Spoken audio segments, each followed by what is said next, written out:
So Sri Lanka have just announced their squad for the Asia Cup, and remember, Sri Lanka's squad was one that was being looked at with a lot of interest for two simple reasons. One, they are of course one of the host nations. Secondly, and more importantly, there had been talks about a COVID scare doing the rounds in the camp, as well as some doubts over the inclusion of star all-rounder Wanindu Hasaranga, and he does unfortunately miss out. So actually, just let's quickly talk about or read out the squad, and you'll be able to see this on your screens right about now. In fact, one of the other reasons why Sri Lanka squad was anticipated and much expected was because you've seen giants in India and Pakistan having declared. You're only looking at Sri Lanka, let's say, and let's be honest over here. By the way, they're going to the Asia Cup as defending champions of but underdogs. And yes, that was the thing last year as well with them. But again, formats have changed, and hopefully fortunes also will change from an Indian perspective. Sri Lanka would hope there is no change over there. Exactly. But that in front of you, and we'll just run you through, Shane and I will run you through the squad that Sri Lanka have put out. No surprises over there. Dasun Shanaka continues to be the skipper. Then there is Vatan Nishanka. There is Dumut Karunaratne. There is Kusal Pereira as well. Kusal Mendes also makes it to the squad. He's going to be the vice captain of the side. Then there is Charit Asalanka. Dhananjay De Silva, you can expect some spin bowling in the middle overs from him.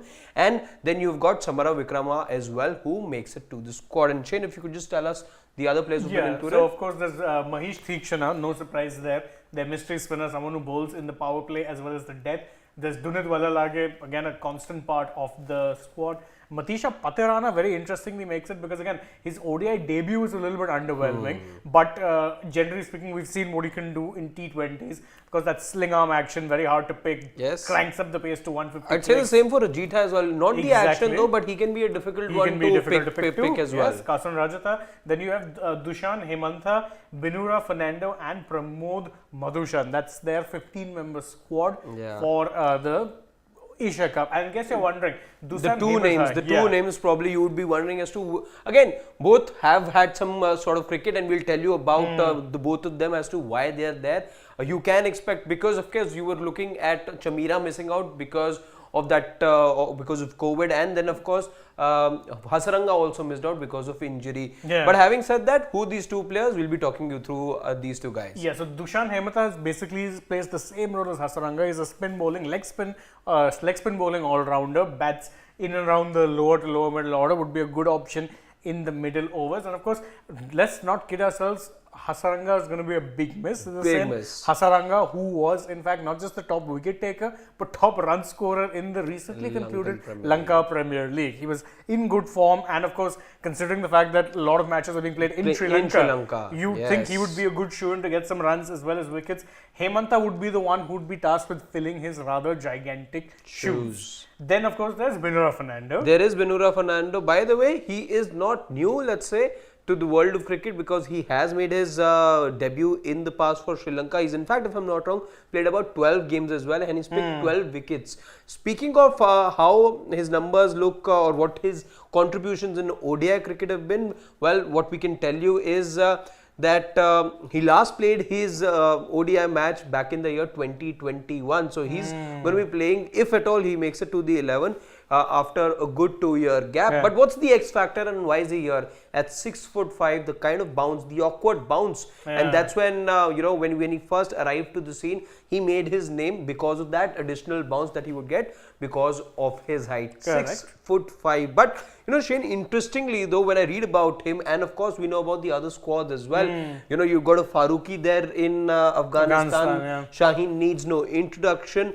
Perhaps from an Indian perspective, I'm just looking at it, maybe India would be the only team without a left-handed seamer. Correct. There's actually no left-handed seamers. Your best squad does not feature, there's no place for an Arshdeep. Jaydev Unadkat was kind of part of the squads in ODIs, then didn't play, not been looked at. The likes of Mohsin again Yash Dayal, they are nowhere close to the scene. Even Yash Dayal, by the way, was practicing. You would have seen those visuals. Yes, and there is a concerted effort from an Indian standpoint. We can tell you there is a concerted effort to prepare against left-arm seamers because the likes of Yash Dayal, Arshdeep Singh, they are bowling in the nets, by the way, because of that challenge or that threat from left arm seamers. You've got Shaheen Shah Afridi from Pakistan, you've got the likes of Faruqi in Afghanistan, You'll have a Fernando as well if he makes the 11 that the Indians will have to contend with. And always a plus point having a left arm seamer in the ranks. That just gives your team a little bit of balance. And it is always, it's not just from an Indian standpoint, let's say, but bowling to right-handers just becomes easier, let's say. If you're a bowler, you love doing that. If you're a left-arm bowler. No two ways about it. But of course, this, by the way, it looks like a strong squad on paper, but could have been so much stronger. They are missing so many players, and this is in the release that was sent to us by the Sri Lankan Cricket Board. There is, of course, many players who are missing out here. See, Wanindu Hasaranga, Dushmantha Chamira, Dilshan Madhushanka and Lahiru Kumara were all selected in the original squad but will not take part due to injuries. So that's 4 players of whom at least 3 would probably be sure shot starters.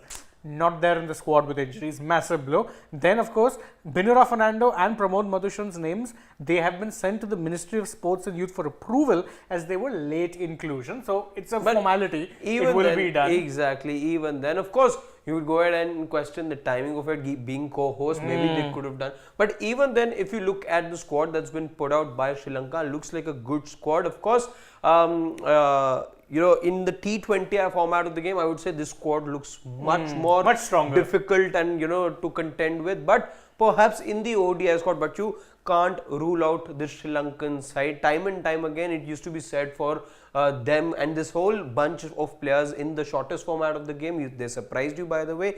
Last year in the Asia Cup, they beat India, they beat Pakistan. And yes, you've got now the Asia Cup, but in the 50-over format to look. And one more note worth noting, Kusal Pereira, you'd remember he's one of those players who was affected by COVID.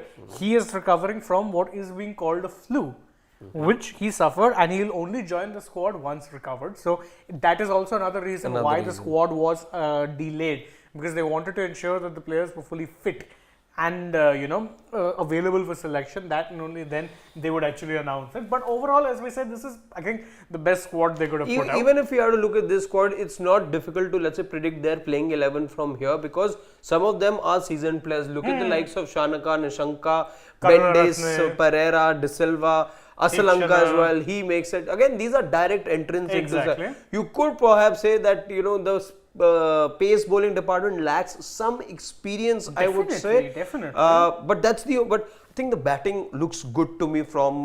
Yeah, and especially considering, see, look at someone like a Karna Ratne. Yeah. He's someone who would flourish in ODIs. Not the best of people when it comes to strike rates, but can bat long, can bat long. That's one advantage he has. Someone like a Nissanka can play a similar role. A Mendes, a Kusal Pereira, all of these guys are more on the slightly conservative side. Sri like we know, can really accelerate in the middle overs. Then if you're talking about people who can accelerate, there's Asalanka, there's of course their skipper, Dasan Chanaka. Terribly underrated as a finisher, but very, very good at the job he does.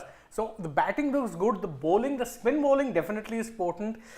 Pace, I think, will be a little bit of a concern, because assuming you play a Binura Fernando, you're playing a Pathirana. But even Binura, again, and that's why that's the only concern for Sri Lanka that I have at the moment, both from the standpoint of, let's say, the Asia Cup and the World Cup. If the players that we mentioned in the past, if those players can't make a comeback into, so this is where perhaps they'll be found wanting, because teams will start targeting them in the power plays, and that's never a good thing. Exactly. And someone like a Pathirana, generally speaking, he's not used. In fact, if you look at him even in IPL time, he's never used in the power plays. Always the middle overs and the death. That's where he's used predominantly. But again, looking at this, your hard pick to pick a bowler who'd be leading. There's no Chamira.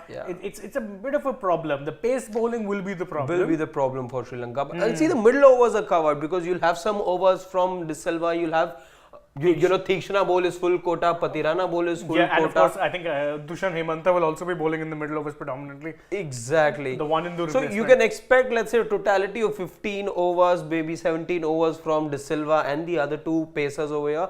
But then they're missing that one link, let's say, or they're missing that one spearhead, as they call it, as far as the pace attack is concerned. So that looks like the missing link for Sri Lanka 100%. in the squad that they've mentioned as of now. But Sri Lanka, like we know, always throw a surprise or two. So it'll be interesting to see. Think they play their, I think the second game is between Pakistan and Sri Lanka, which takes place in Pakistan.